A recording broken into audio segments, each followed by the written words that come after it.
Hello, I am Dr. Kit Slice. I'm a psychologist and life coach, and I'm here to inspire your self compassion, your confidence, and your growth.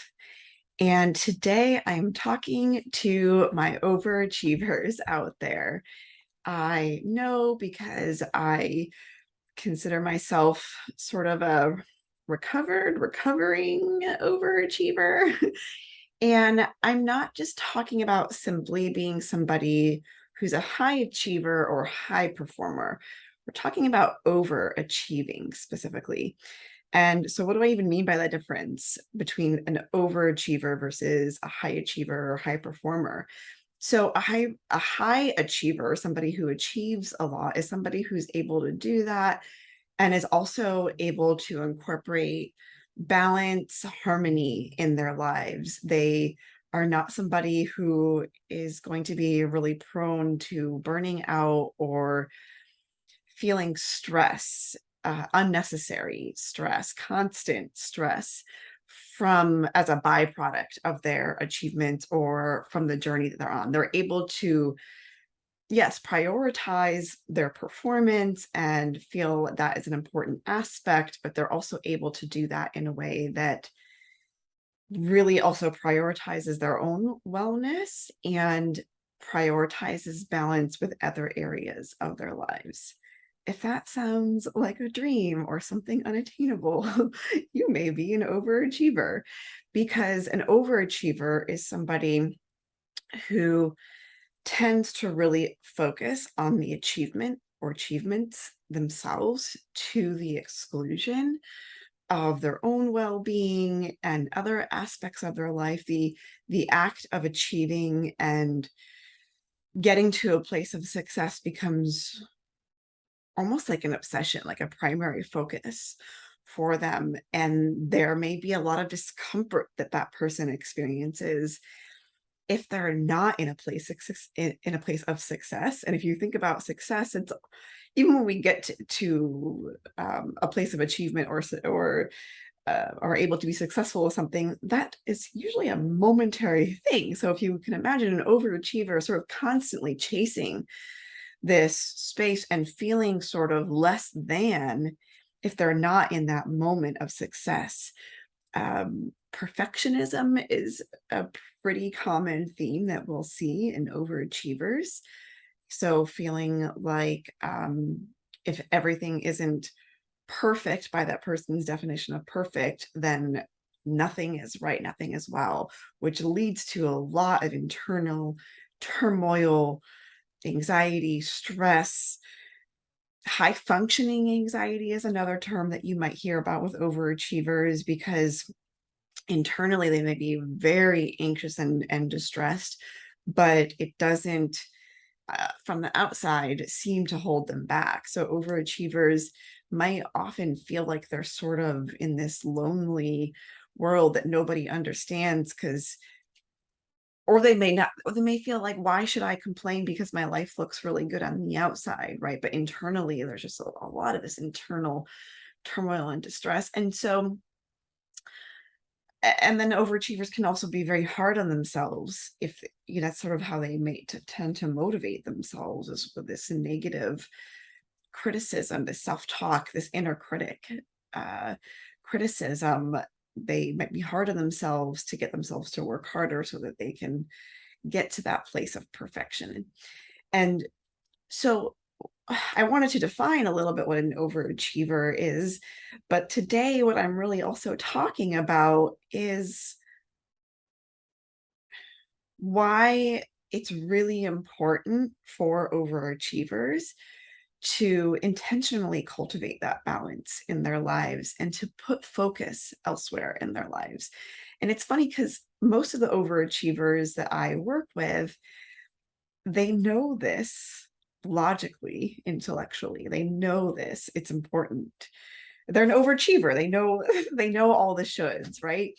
And so they know that they're supposed to be prioritizing themselves, or they're supposed to be spending time on hobbies or things outside of their career, whatever it is that they're driven to succeed in.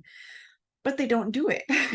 And so they typically come to see me when it's kind of too late, when they're burned out, when they're contemplating leaving their career, or they're having to take a break from their career, an unplanned one they didn't want to take. And we kind of have to go backwards and do that work. So I'm really speaking to those people. So if you know that you're an overachiever and you know that, yeah, I should be prioritizing downtime and myself and things like that, but I don't have time for that. I've got too much other work to do, or if you're feeling like you've got the energy to devote to your work, this is a cautionary tale. And I just want to go a little bit to the science of the brain science of why we need that downtime, those breaks, those moments in nature or in your hobby or connection with a higher power, whatever that is for you. And I'm going to put it in language that maybe as an overachiever that you might be able to relate to. Because if you are an overachiever, I'm sure that you value your high performance, your ability to get up and hit the ground running and make stuff happen in the world, right? And what I want to say to you is that if you are not incorporating downtime, if you are not incorporating breaks, hobbies, space, just space to be outside of your main sort of function, whether that's school, work, being a parent, whatever it is that you're overachieving in, right? If you're not incorporating those downtimes, you might feel productive right now, but over time, that's going to tax your brain and your body in a way where you will hit sort of your max. You'll hit your max where that your body just doesn't sort of have that capacity to hold the constant level of stress that you are putting yourself under. There will come a breaking point. And so if performance is important to you, I just want to reiterate that when we are taking care of ourselves, when we're stopping to breathe and just be, that when we do that, our cognitive and emotional performance and capacities get recharged. So I'm speaking in overachiever language here, because I think, one of the things I hear with overachievers is, well, I don't see like the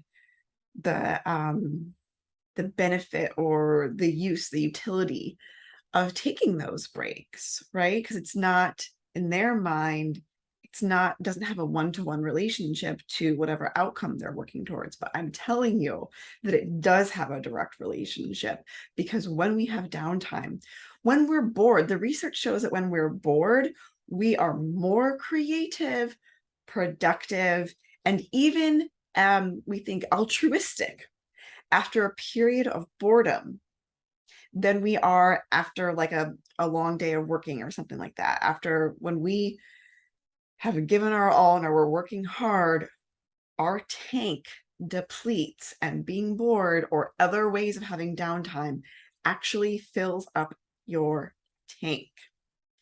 So that's your reminder for the overachiever to, I don't care if it's like a short break, if you're just like stopping after this video and taking 5 deep breaths, that has value in it. If that's all you can manage right now for a break, I'll take it. But I really want to encourage you to be thinking about, how are you spending time with your hobbies, traveling? I mean, I don't know what's important to you. Think about what that is. And the last time that you really devoted some time and energy to that, where you have completely disconnected from work or school or whatever that is for you. And to realize that there is value, necessary value, in achieving your goals, if that's what you want to do for the rest of your life. If you want to keep the achievements going, become a high achiever instead of an overachiever by taking those breaks, small and large, and by remembering what else is important to you in your life. What are hobbies, people, nature, all of those things. So I hope that this was a helpful reminder for all of my overachievers out there. And on that note, happy taking a break, taking a few breaths, stepping outside for a minute, and I'll see you next time. Bye.